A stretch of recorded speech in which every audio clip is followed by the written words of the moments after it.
Several lawmakers in Harrisburg are taking steps to change the way sexual harassment is handled at the state capitol.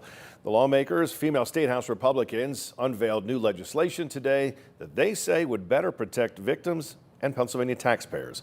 Fox 43's Alyssa Kratz here now with more on that. That's right, Evan, and this comes on the heels of several incidents of sexual harassment within Pennsylvania's government, one of which involved Governor Josh Shapiro's former Secretary of Legislative Affairs.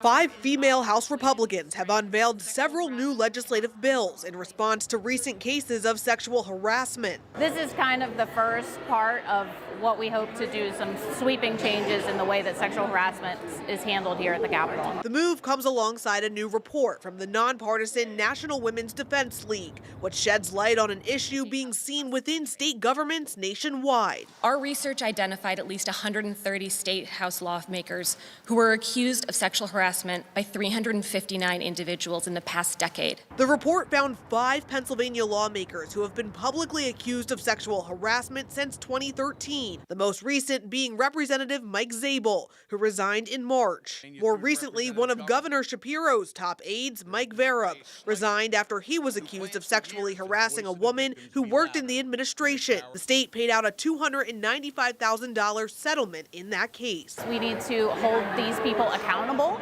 because right now when the taxpayers are footing the bill, they get away with it. One proposed bill would amend Pennsylvania's right-to-know law to redact victims' names before a settlement agreement is released publicly. We want to make sure that victims feel comfortable in coming forward when they feel that they are being sexually harassed or sexually abused in the workplace.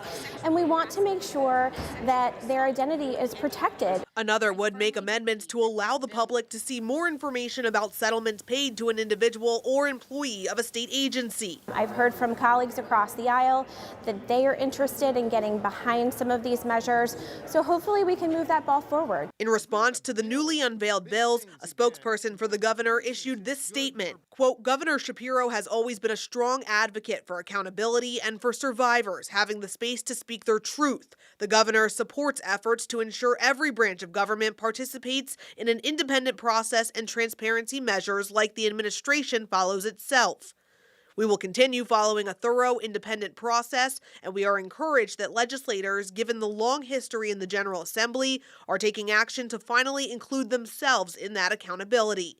The governor is hopeful this spirit of action will also lead Republican legislative leaders to pass the statute of limitations legislation he has long advocated for, which would finally allow survivors of sexual assault the chance to confront their abusers in court.